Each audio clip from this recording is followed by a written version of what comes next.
एक फूल का खिल जाना ही उपवन का मधुमास नहीं है। बाहर घर का जगमग करना भीतर का उल्लास नहीं है।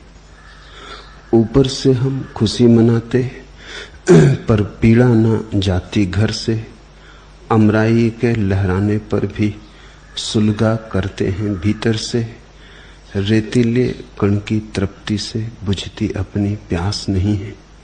एक फूल का खिल जाना ही उपवन का मधुमास नहीं।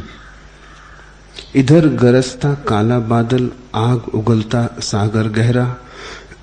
कुटी पुरानी सन्यासिन पर अवसादों का निस्दिन पहरा। एक पहरे का सो जाना ही मुक्ति का आभास नहीं है। एक फूल का खिल जाना ही उपवन का मधुमास नहीं।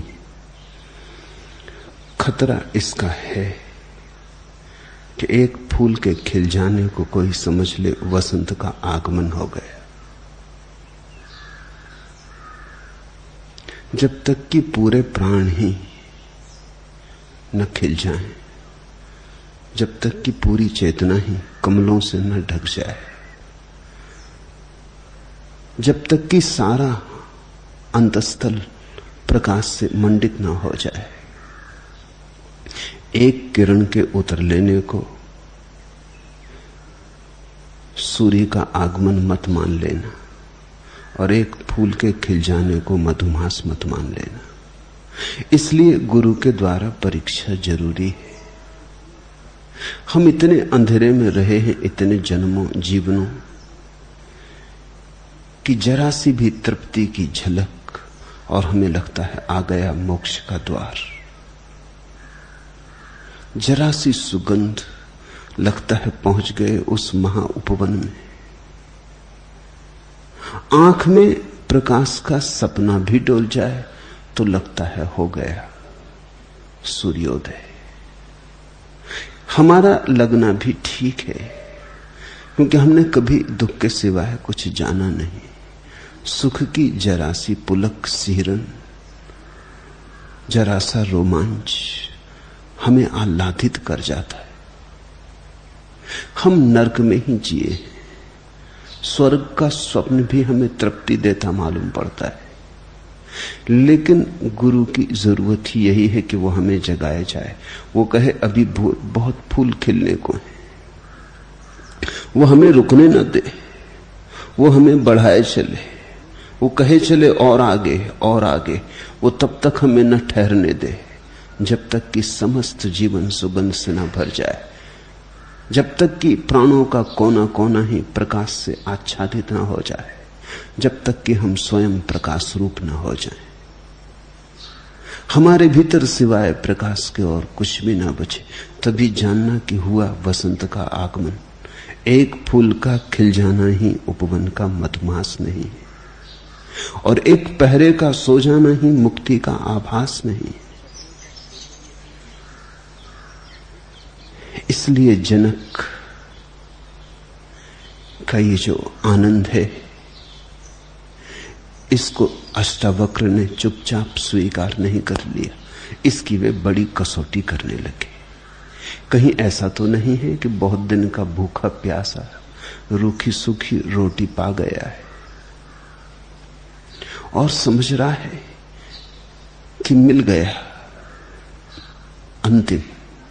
ऐसा तो नहीं है कि बहुत थका मांदा धूप का जरा सी छाया में बैठ गया है, चाहे खजूर के वृक्ष की छाया ही क्यों ना हो, और सोचता है आ गया कल्प वृक्ष के नीचे।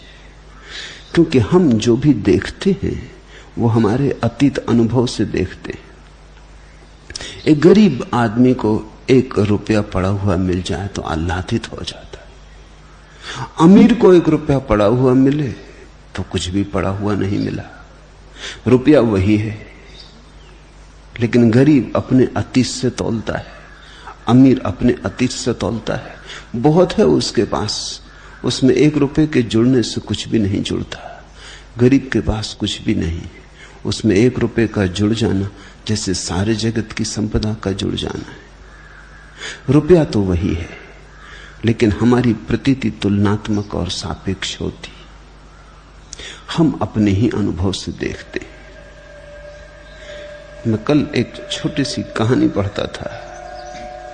एक भूतपूर्व महाराजा ने अपने संस्मरणों में लिखी कि उन्होंने एक नए नौकर को नौकरी पर रखा है और उसे हुक्म दिया, जिनको पीकदान उठा के ला। जिनको की समझ में नहीं आया। पीकदान शब्द उसने कभी सुना ही नहीं था। थूकने के लिए भी स्वर्ण पात्र होते हैं, ये उसका अनुभव न था। कोने में ही रखा है स्वर्ण पात्र, हीरे जवाहरातों से जड़ा। सम्राट ने फिर कहा कि समझ में नहीं आया रे, अबे वह कोने में जो स्वर्ण पात्र रखा है उसे उठा के ला। जिनको ने पीकदान में झांक कर देखा और बोला, तनी रुको हुजूर, एह में कोनो मूर्ख थूकी मरा है, मेहतरवा बुलाई। पीकदान गरीब का अनुभव नहीं है, वो तो कहीं भी थूकता रहता है। सारी पृथ्वी पीकदान है और स्वर्ण पात्र, थूकने के लिए सोने का पात्र। हम अपने अनुभव से तौलते हैं।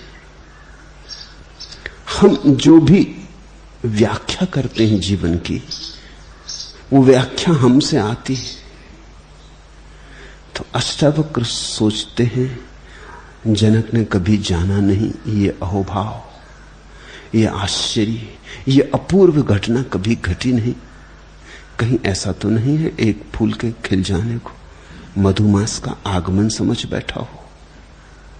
जिसने फूल देखे ही नहीं, जो मरुस्थलों में ही जिया हो, वो एक फूल के आगमन को भी मधुमास समझ सकता है। उसके भीतर की भूख धोखा दे सकती। इसी तरह तो मृग मरीचिका पैदा होती। मरुस्थल में जब कोई भटक जाता है, घंटों और दिनों की प्यास से जब घिर जाता है, तो मृग मरीचिका पैदा होती। यही आदमी अगर तृप्त हो, इसके पास जल की बोतल हो, सुराही हो, और जब प्यास लगे तब ये अपना जल पी ले, तो मृग मरीचिका नहीं होती। लेकिन जब प्यास बहुत हो जाती है और प्राण तड़फने लगते हैं, और मरुस्थल में कहीं कोई उपाय नहीं देखता कि कहीं कोई जलधार है, कि कोई मरुद्यान है, फिर भ्रम होने शुरू होते। फिर किरणों के ही नियम के आधार पर इससे दूर मरुद्यान दिखाई पड़ने लगता है। मरुद्यान का धोखा किरणों के कारण जितना होता है, उससे भी ज्यादा प्यास के कारण होता है। प्यास इतनी है कि जो नहीं है उसे भी देख लेने की आकांक्षा होने लगती। प्यास इतनी है कि जो नहीं है उसका भी स्वप्न हम साकार कर लेते। प्यासे को मृग मरीचिका का भ्रम हो जाता है। भयभीत को रस्सी में सांप दिख जाता है। रस्सी में सांप नहीं होता, भय में होता है। अगर बहुत बार सांप से मुकाबला हुआ हो और बहुत बार सांप का दंश झेला हो और सांप की घबराहट प्राणों में बैठ गई हो, तो रस्सी में सांप दिख जाए, इसमें आश्चर्य नहीं। रस्सी में सांप नहीं होता, देखने वाले की आंख और उसके भय में होता है, उसे आरोपित कर लेता है। तो अष्टावक्र परीक्षा ले रहे हैं, इसीलिए हो भी सकता है सूर्योदय हुआ हो, और हो भी सकता है सिर्फ अंधेरे में रहने के कारण प्रकाश का सपना देखा हो। फिर दूसरी बात, इसके पहले कि हम सूत्र में उतरे, जिसके अनुभव में आता है, अनुभव तो सत्य है। जैसे मैंने जाना तो वो मेरे लिए सत्य है, तुमसे कहा वो असत्य होना शुरू हो गए। सत्य कहते ही असत्य होना शुरू हो जाता है। जब तक मैंने अपने भीतर रखा जो मैंने जाना, तब तक वो सत्य है, क्योंकि मैंने जाना, अनुभव किया, वो मेरी प्रतीति है, मेरा साक्षात्कार है। जैसे ही तुमसे कहा, शब्द बनाए, व्यवस्था दी, संवाद किया, तुम तक पहुंचाया, वो असत्य होना शुरू हो गया। पहले तो जब मैंने शब्दों में बांधा निशब्द को, तब बहुत कुछ टूट गया। जब मैंने विराट को भरा छोटे से आंगन में, तब बहुत कुछ छूट गया। जब सुबह की ताजगी को शब्दों की मंजूसा में कैद किया, तब कुछ मर गया। जैसे सुबह का सूरज निकला है, नाचती किरणें हरे वृक्षों को पार करती, वृक्ष मस्ती में मदमाते, सुबह की हवा आनंद से नाचती भागती, खिलखिलाती ठिठलाती। इस सब को तुम एक छोटी सी पेटी में बंद कर लो। तुम जाओ उस जगह जहां सूरज की किरणें वृक्ष से छन छन के जमीन पर गिर रही, और हवा ने जहां पत्तों के साथ रास रचाया है, और जहां गंध है, और जहां सुबह का ताजा माधुरी है। तुम इसे एक पेटी में बंद कर लो। पेटी तुम उठा के ले आओ, खाली पेटी ही आती, शायद थोड़ी बहुत भनक आ जाए सुगंध की, लेकिन कैसे बांधोगे प्रकाश को? और सुगंध भी पेटी में बंद होते ही जल्दी ही दुर्गंध हो जाएगी। जो जाना जाता है वह तो है शून्य में, मौन में, प्रगाढ़ निशब्द में। फिर जैसे ही शब्द में रखा, अस्त व्यस्त हुआ। फिर कठिनाई यही नहीं है, शब्द में रखने से आधा सत्य तो मर जाता है, आधा भी बच जाए तो बहुत, ये कहने वाले की कुशलता पर निर्भर है। इसलिए दुनिया में ज्ञानी तो बहुत होते हैं, सद्गुरु बहुत नहीं। सद्गुरु का अर्थ है जिसने जाना और जो ऐसी कुशलता से कह देता है कि सत्य का कुछ अंश तो पहुंच ही जाए तुम तक, शिष्य तक कुछ पहुंच जाए। ऐसी कुशलता का नाम सद्गुरु है। ज्ञानी तो बहुत होते हैं। बुद्ध को किसी ने पूछा है एक दिन कि ये 10,000 भिक्षु हैं तुम्हारे, वर्षों से तुम्हारे साथ हैं, जीवन अर्पित किया है, साधना की है, साधना में लगे हैं, इनमें से कितने बुद्धत्व को उपलब्ध हुए? बुद्ध ने कहा, इनमें से बहुत उपलब्ध हुए हैं, बहुत उपलब्ध हो रहे हैं, बहुत उपलब्ध होने के मार्ग पर हैं। कुछ चल पड़े हैं, कुछ पहुंचने के करीब हैं, कुछ पहुंच भी गए। पूछने वाले ने कहा, इस पर भरोसा नहीं आता, क्योंकि इनमें से आप जैसा तो कोई भी नहीं दिखता। बुद्ध हंसने लगे। उन्होंने कहा, यह सच है। बुद्ध होने से ही कोई दिखाई नहीं पड़ता। जब तक कि बुद्धत्व को अभिव्यक्ति ना दे, जब तक कि बुद्धत्व को बोले नहीं, जब तक कि बुद्धत्व को गुनगुनाए नहीं, गीत ना बनाए, जब तक कि बुद्धत्व को बांधे नहीं छंद और मात्रा में, जब तक कि बुद्धत्व को दूसरे तक पहुंचाए नहीं, जब तक बुद्धत्व संवादित ना हो, तब तक पता कैसे चले? और जब तक मैं जीवित हूं तब तक ये बोलेंगे भी नहीं, क्योंकि ये कहते हैं जब आप मौजूद हैं तो हम बोलें क्या? आपकी मौजूदगी में क्या बोलें? इनमें बहुत पहुंच गए, बहुत तो बोलेंगे भी नहीं, क्योंकि बोलना एक अलग कुशलता है। पा लेना एक बात है, बोलना बड़ी दूसरी बात है। पा लेने वाले को जैन शास्त्र कहते हैं केवली, जिन, और बता देने वाले को जैन शास्त्र कहते हैं तीर्थंकर। हजारों केवली होते हैं, तब कहीं एकाध तीर्थंकर होता है। तीर्थंकर का अर्थ है जो खुद ही पार नहीं हुआ, बल्कि जिसने घाट बनाया, नाव बनाई, औरों को भी बिठाया नाव में, घाट से उतारा और चलाया। तीर्थ यानी घाट, तीर्थंकर यानी घाट को बनाने वाला। खुद तैर के तो बहुत लोग पार हो जाते, लेकिन दूसरों को नाव पर ले जाने वाला। पर ध्यान रखना, जैसे ही बड़े से बड़ा तीर्थंकर हो, बड़ा से बड़ा सद्गुरु हो, जैसे ही शब्द देता अनुभव को, अनुभव झूठ होने लगता, उसमें से कुछ तो तत्क्षण मरने लगता है, अंश ही पहुंचता है। फिर पहुंचने वाले पर निर्भर है। कितना पहुंचेगा। पहले तो बोलने वाले पर निर्भर है कितना भर पाएगा, फिर सुनने वाले पर निर्भर है कितना खोल पाएगा। तो सभी सुन रहे हो तुम, लेकिन सभी उतना ही ना खोल पाओगे, एक जैसा ना खोल पाओगे। कोई बहुत खोल लेगा, कोई तुम्हारे पास में ही बैठा हुआ गदगद हो जाएगा और तुम चौंकोगे कि क्या यह आदमी पागल है, उसने कुछ तुमसे ज्यादा खोल लिया, उसके हृदय तक बात पहुंच गई, तुम्हारी शायद सिर में ही गूंजती रह गई, शायद तुम शब्दों का ही हिसाब बिठाते रहे, उस तक मर्म पहुंच गया। फिर तुम पर निर्भर है कि कितना तुम खोलोगे, लेकिन फिर कुछ सत्य मरेगा तुम्हारे खोलने में। जो बांधा गया है शब्दों में वो शब्दातीत है। फिर शब्द से तुम्हें शब्दातीत को छांटना होगा, शब्द फिर तुम्हें अर्थ को अलग करना होगा, फिर शब्द की परिधि तोड़नी होगी, सीमा तोड़नी होगी, असीम को फिर मुक्त करना होगा। एक पक्षी को, अनंत के पक्षी को पिंजरे में रख के मैं तुम्हें देता हूं। उनमें से बहुत से तो ऐसे हैं कि पिंजरे के सौंदर्य पे मोहित हो जाएंगे, पक्षी को भूल जाएंगे।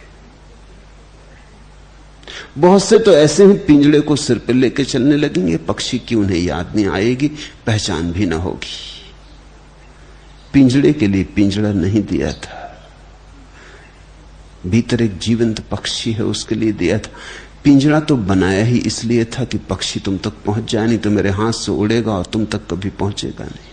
इसलिए शब्द का, शास्त्र का पिंजरा है, सिद्धांत का, भाषा का पिंजरा है। उसे जितना सुंदर बना सके बनाने की कोशिश की जाती है, ताकि उसके सौंदर्य से तुम उसके भीतर प्रवेश पाने की आकांक्षा से भरो, ताकि तुम्हें प्यास उठे कि जो बाहर से इतना सुंदर है पिंजरा, भीतर भी देखें। लेकिन बहुत हैं जो पिंजरे को संभाल के रख लेंगे, वे पंडित हो जाएंगे, वे दोहराने लगेंगे मेरे शब्दों को, वे मेरे पिंजरे को लेके घूमने लगेंगे और दिखाने लगेंगे लोगों को कि देखो कैसा सुंदर पिंजरा है, कैसा सुंदर दर्शन शास्त्र, कैसा प्यारा सिद्धांत, कैसा हृदयग्राही मंतव्य, कैसी बात कही, कैसी भा गई मन को, कैसी रच गई, कैसी रंग से भरी, कैसी इंद्रधनुषी। मगर भूल जाएंगे कि पिंजरे के लिए पिंजरा नहीं दिया था। कुछ उनमें से पिंजरे के भीतर छिपे पक्षी को भी पहचान लेंगे, लेकिन उसे पिंजरे से मुक्त न कर पाएंगे, वो पिंजरे में ही बंद रहेगा। अगर बहुत ज्यादा दिन बंद रह गया तो पक्षी की उड़ने की क्षमता खो जाएगी। मुझसे शब्द मिले तो देर मत करना, उसे जल्दी निशब्द में खोल लेना। तो मुझसे जो सुनो देर मत करना, उसे ध्यान में जल्दी ही रूपांतरित कर लेना, क्योंकि जितनी देर हो जाएगी उतनी ही कठिनाई हो जाएगी। इधर सुनो, उधर ध्यान में मुक्त कर लेना। इधर मैं पिंजरा तुम्हारे हाथ में दूं, तुम रुकना मत, पिंजरा हाथ में लेते ही द्वार खोलना, पक्षी को मुक्त कर लेना।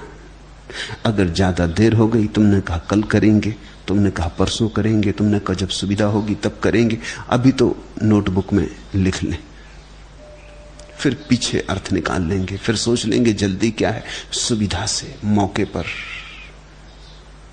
तो तुम जब अर्थ निकालने जाओगे तब तक अर्थ मर चुका होगा, शब्द ही रह जाएंगे, पिंजरा ही रह जाएगा।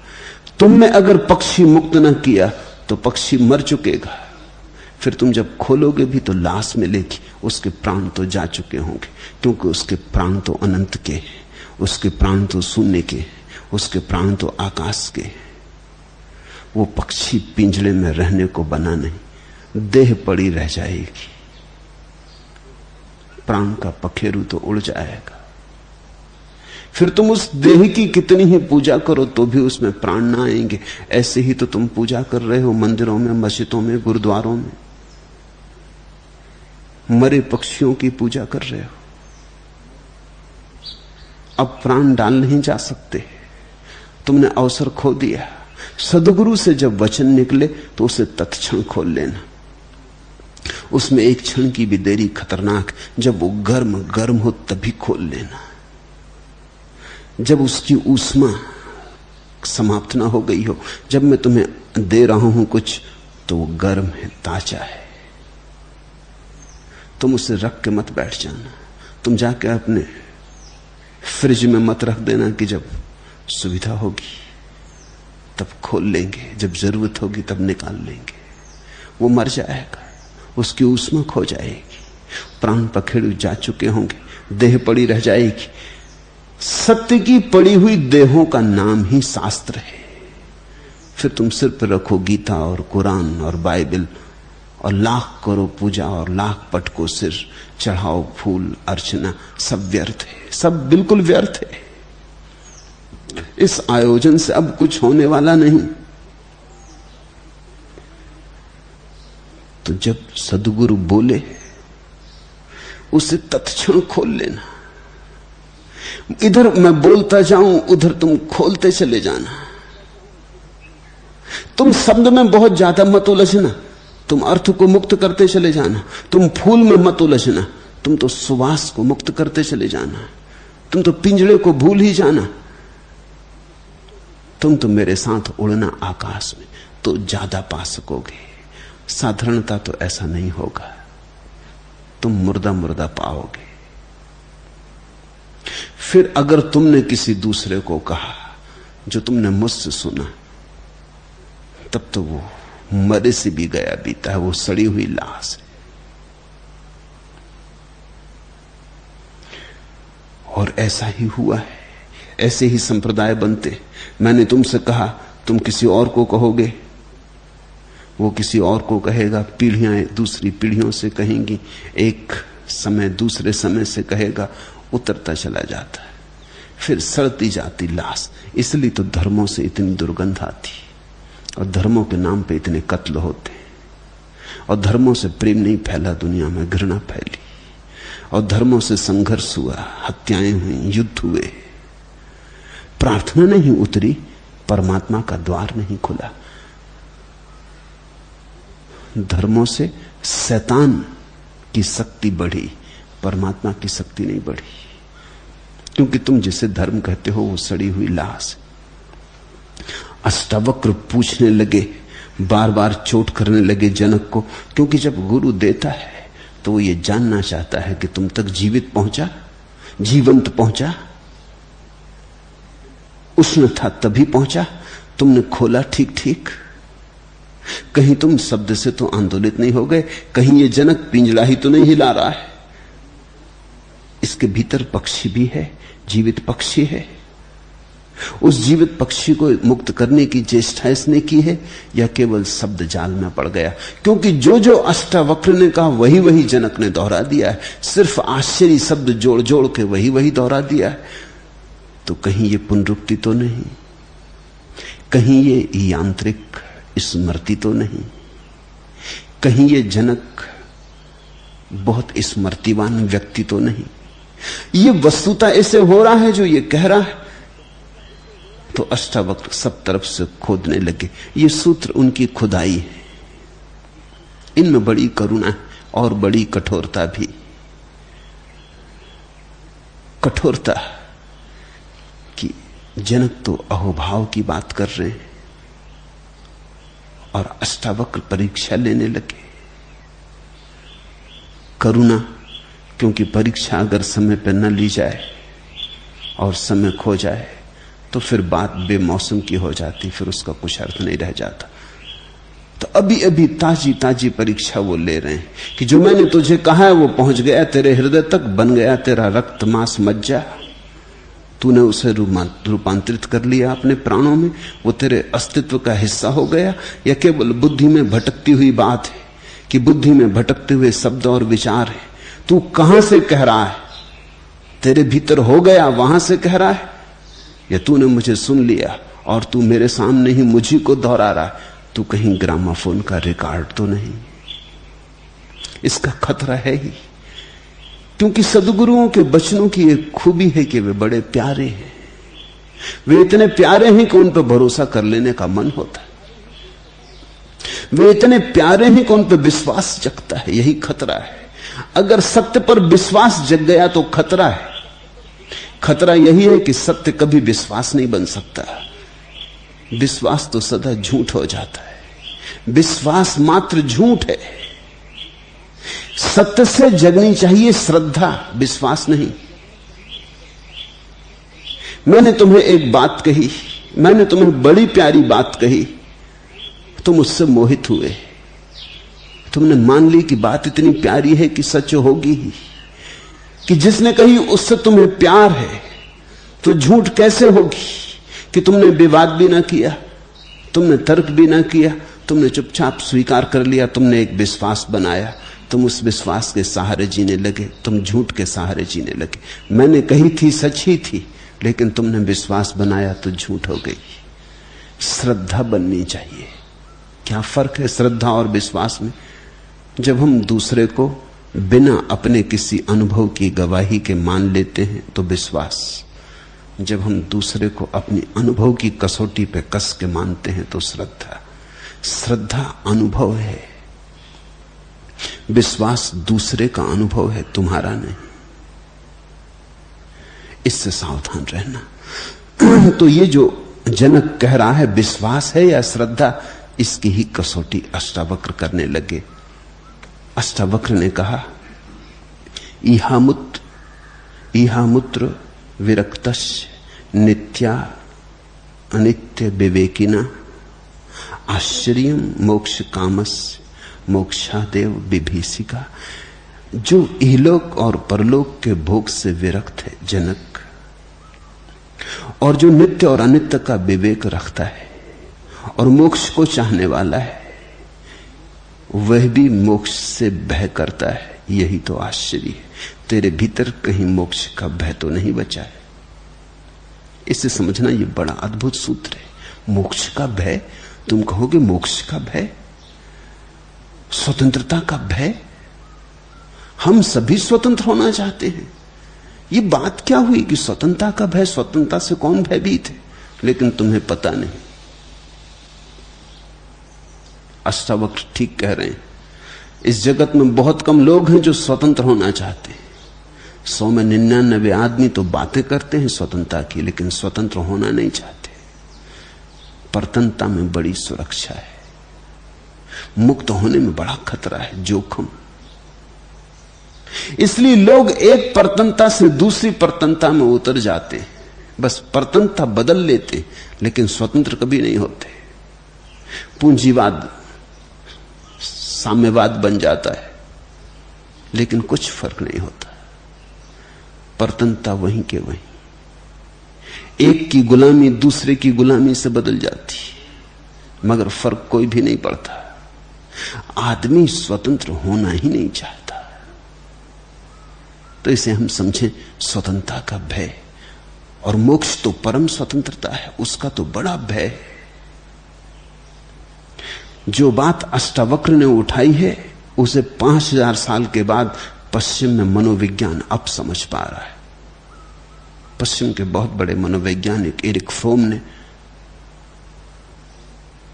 इस पर बड़ा जोर दिया, बड़ी खोज की है इस संबंध में। फियर ऑफ फ्रीडम, स्वतंत्रता का भय। हम चाहते हैं कि कोई हमें बांध ले, इसलिए तो लोग हमें बांध पाते। तुम सोचते हो लोग बांध लेते हैं इसलिए तुम बंधे हो, तो तुम गलती में हो। जो नहीं बंधना चाहता उसे कोई भी नहीं बांध सकता। तुम बंधना चाहते हो इसलिए लोग बांध लेते। तुम्हारे बंधने की चाह पहले, बांधने वाला बाद में आता है। पहले मांग फिर पूर्ति। तुम पुकारते हो कि कोई बांध ले, तो बांधने वाला आ जाता है। फिर तुम चीखते चिल्लाते हो कि मुझे बांध लिया गया। मेरे पास लोग आते हैं, वो कहते हैं बड़े बंधन में, पत्नी है, बच्चे।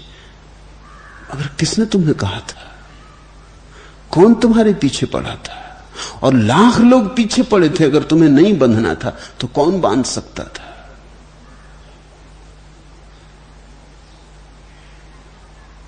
तुम भाग निकले होते। घर में आग लगी हो और तुम घर के भीतर बैठे हो, लाख तुम्हें लोग समझाएं, करे बैठे रहो, कोई हर्जा नहीं। तुम बैठ ना सकोगे, तुम कहो हो गई समझदारी की बात है, मैं बाहर चला। तुम बैठो, तुम भाग खड़े होते। अगर तुम्हें बंधन दिखाई पड़ता, लेकिन बंधन तुम्हें दिखाई पड़ा नहीं था। और मजा यह है कि अगर ये पत्नी मर जाए तो बहुत संभावना है कि जल्दी ही तुम दूसरा विवाह करोगे।